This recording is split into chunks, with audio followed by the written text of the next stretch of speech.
نقص نکالتے ہیں لوگ اس قدر ہم میں، جیسے انہیں خدا چاہیے تھا اور ہم انسان نکلے۔ کیا خوبصورت نہ ہونا میرے اپنے اختیار میں ہے؟ کیا میں نے اپنے آپ کو خود تخلیق کیا ہے؟ قصوروار کون ہے، میں، میرے رشتہ دار یا میرے اساتذہ؟ فیصلہ آپ کا۔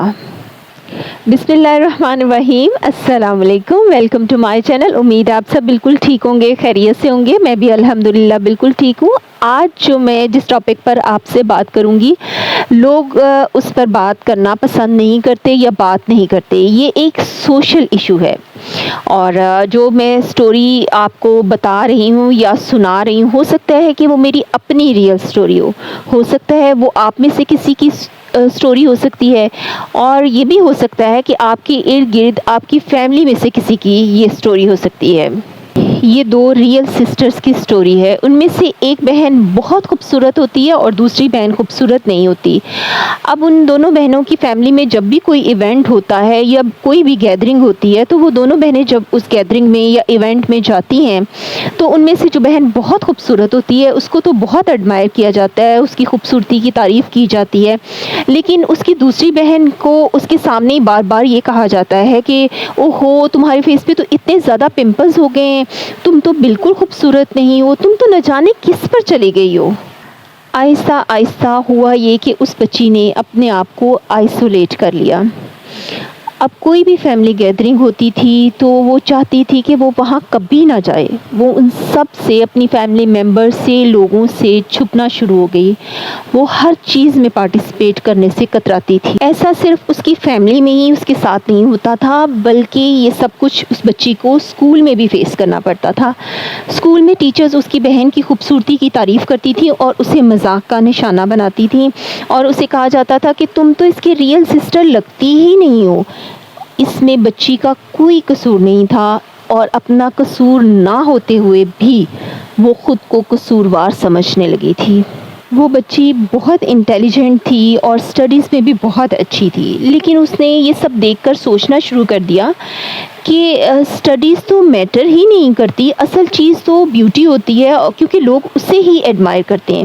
اس کا نتیجہ یہ ہوا کہ اس نے سٹڈیز پر فوکس کرنا چھوڑ دیا۔ اب یہاں میں آپ سے سوال کرتی ہوں کہ آپ مجھے بتائیں کہ اس میں قصور کس کا تھا؟ اس بچی کا تھا، اس کے رشتہ داروں کا تھا، یا اس کے ٹیچرز کا تھا؟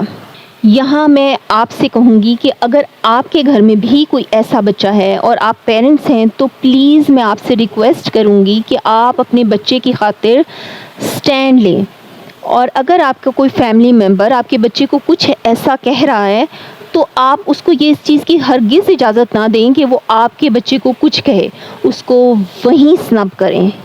آپ نے اپنے بچے کو پروٹیکٹ کرنا ہے تاکہ اس کا کانفیڈنس لیول انہینس ہو، نہ کہ وہ کمپلیکس میں چلا جائے۔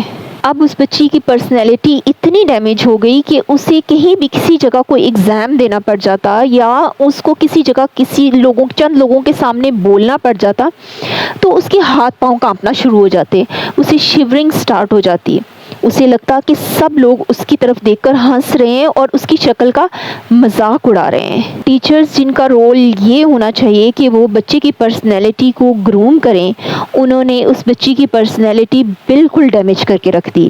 یہاں میں ٹیچر سے ریکویسٹ کروں گی کہ آپ کے اوپر بہت بھاری ذمہ داری ہے۔ اگر آپ کی کلاس میں کوئی ایسا بچہ ہے تو پلیز آپ اسے آگے لے کر آئیں، آپ اسے کانفیڈنس دیں۔ ایسے کسی بچے کو آئسولیشن کا شکار مت ہونے دیں، بلکہ اس کو ہر چیز میں اپریشیٹ کریں۔ ٹیچرز کا بہت رول ہے بچے کی پرسنالٹی ڈیولپ کرنے میں، اور مجھے ضرور بتائیے گا کہ آپ کے ارد گرد ایسا کوئی بچہ ہے، اور اگر ایسا کوئی بچہ ہے تو آپ اس کے لیے کیا کر رہے ہیں۔ اس کے ساتھ ہی مجھے دیں اجازت۔ اپنا اور اپنے سے جڑے رشتوں کا بہت زیادہ خیال رکھیے گا، اور میرے چینل کو لائک کریں، شیئر کریں اور سبسکرائب لازمی کیجیے گا۔ ملتے ہیں نیکسٹ کسی اور ایپیسوڈ میں، تب تک کے لیے اللہ حافظ۔